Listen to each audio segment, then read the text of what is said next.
그림으로 보는 시간의 역사 스티븐 호킹 지음. 스티븐 호킹의 시간의 역사는 1988년 처음 발간된 이래로 대중과학의 이정표와도 같은 위치를 차지했습니다. 이 책은 모두 40개 국어로 번역되었고 900만 부 이상이 팔려나감으로써 세계 출판계의 획기적인 사건이 되었다고 합니다. 그림으로 보는 시간의 역사 보정판은 그동안 이루어진 새로운 발견과 호킹 자신의 새로운 이론에 의해서 밝혀진 지식을 1988년판에 포함시키기 위해서 발간되었다고 합니다. 그럼 일부 내용을 소개드리도록 하겠습니다. 대부분의 사람들이 본질적으로 정적이며 변하지 않는 우주를 믿던 시대에 우주가 출발점을 가졌는지 여부에 대한 물음은 실제로는 형이상학이나 신학의 영역에 속했다.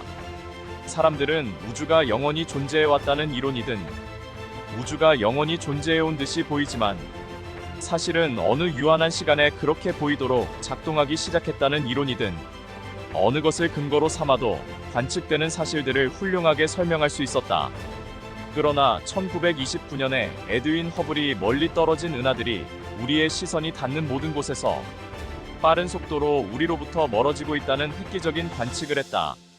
다시 말해서 허블은 우주가 팽창하고 있다는 사실을 발견한 것이다. 이 발견은 우리가 지금보다는 훨씬 가깝게 모여 있었을 것임을 뜻한다. 실제로 약 100억 년에서 200억 년 전에 모든 은하들이 정확하게 같은 장소에 몰려 있었던, 다시 말해서 우주의 밀도가 무한에 도달했던 시점이 있었을 것으로 보였다. 이 발견은 마침내 우주의 기원에 대한 물음을 과학의 영역으로 끌어들였다. 허블의 관측은 우주가 무한히 작고 무한히 밀도가 높았던 빅뱅이라는 시기가 있었음을 시사하고 있다.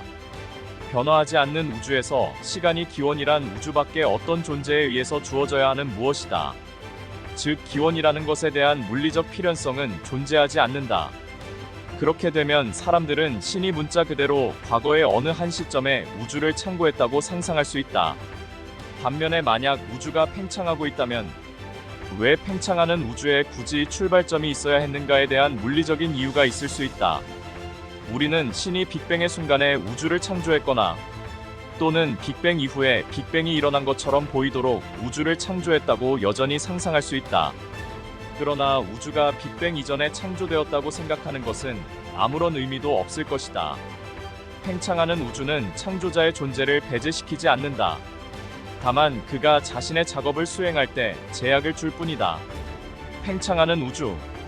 달이 없는 맑은 밤하늘에서 가장 밝게 빛나는 천체가 금성, 화성, 목성 그리고 토성 등의 행성들이다. 우리는 그 밖에도 무수한 항성들을 볼 수 있는데 그것들은 우리 태양과 비슷한 별들이지만 지구에서 보다 멀리 떨어져 있다. 실제로 이런 항성들 중 일부는 지구가 태양 주위를 공전하는 동안 서로 간의 상대적인 위치가 극히 조금씩만 변하는 것들도 있다. 그러나 그들이 실제로 고정되어 있는 것은 결코 아니다.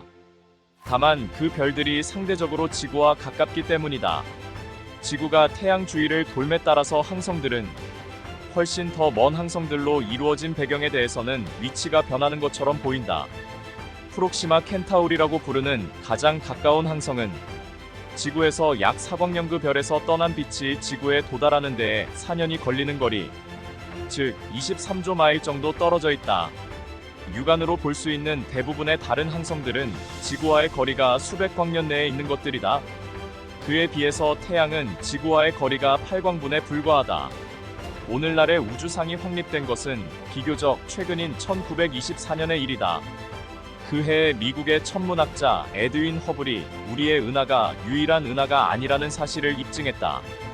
실제로 우주에는 그 밖에도 많은 수의 은하들이 존재하며 그들 사이에는 엄청난 면적의 빈 공간이 펼쳐져 있었다. 오늘날 우리는 우리 은하가 현대의 망원경을 이용해서 관측 가능한 수천억 개의 은하들 중 하나에 불과하며 이 은하들은 또 제각기 수천억 개의 별들을 가지고 있음을 알고 있다. 우리가 사는 은하는 직경이 약 10만 광년이고 느린 속도로 회전하고 있다. 은하선의 팔을 이루는 별들은 수억 년에 한 번꼴로 그 중심 주위를 회전한다. 우리 태양은 하나의 나선 팔의 안쪽 가장자리 근처에 있는 아주 평범한 보통 크기의 노란색 별에 불과하다. 지금까지 캔디맨이었습니다. 다음 또 다른 작품으로 인사드리겠습니다. 감사합니다.